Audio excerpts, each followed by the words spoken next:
உலகம் படைக்கப்பட்டு ஆதாம் ஏவாள் ஏதேன் தோட்டத்தில் வைக்கப்பட்டனர். பாவம் செய்ததின் நிமித்தம் ஆதாம் ஏவாள் தோட்டத்தை விட்டு வெளியேற்றப்பட்டனர். ஏதேன் தோட்டத்திலிருந்து வெளியேற்றப்பட்ட பிறகு அவர்களுக்கு பிள்ளைகள் பிறந்தனர். மூத்தவன் காயின்.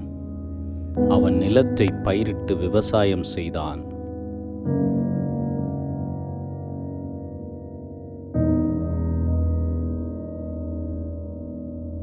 இளையவன் ஆபேல். அவன் ஆடுகளை மேய்த்து வந்தான்.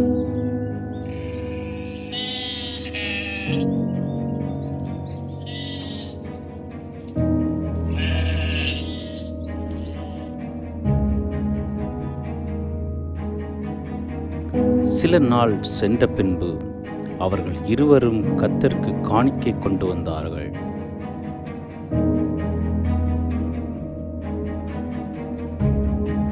காயின் தன் நிலத்தின் கனிகளில் சிலவற்றை காணிக்கையாக கொண்டு வந்தான்.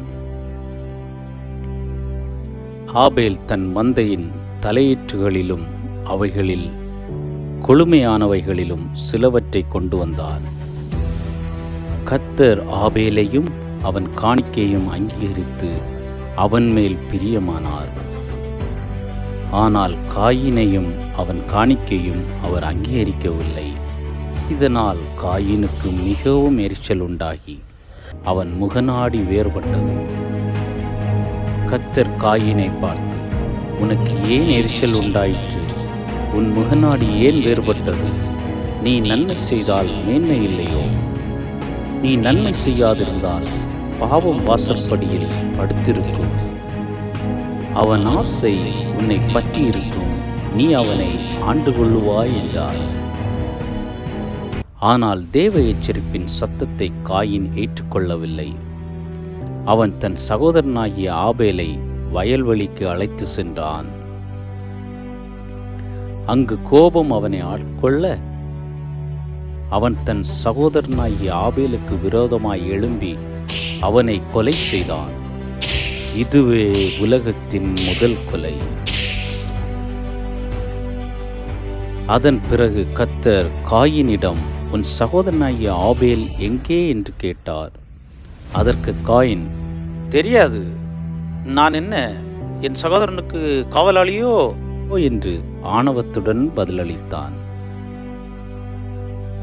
காயின் ஆபேலுக்கு விரோதமாக பாவம் செய்ததின் நிமித்தம் கர்த்தர் அவனை சபித்து பூமியில் அலைந்து திரிகிறவனாகவும் நாடோடியாகவும் இருக்க கட்டளையிட்டார்.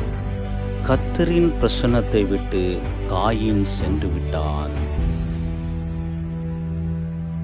ஆனால் ஆபேல் விசுவாசத்தினாலே நீதிமான் என்று சாட்சி பெற்றான்.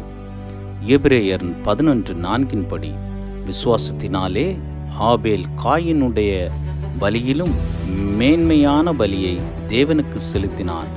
அதனாலே அவன் நீதிமான் என்று சாட்சி பெற்றான். அவனுடைய காணிக்கைகளை குறித்து தேவனே சாட்சி கொடுத்தார். அவன் மரித்தும் இன்றும் பேசுகிறான். ஆதியிலே பாவம் உலகத்திற்குள் நுழைந்தபோது உலகத்தை மீட்டெடுக்கும் தேவன் ஒரு வழியை ஆயத்தம் பண்ணினார்.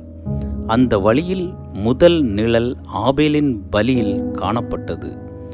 ஆபேல் தன் மந்தையின் கொழுமையான தலையீற்று ஆடுகளை கர்த்தருடைய சந்நிதிக்கு கொண்டு வந்து விசுவாசத்துடன் தன் பாவத்திற்காக அந்த மிருகத்தை கொன்று அதன் இரத்தத்தை சிந்தினான்.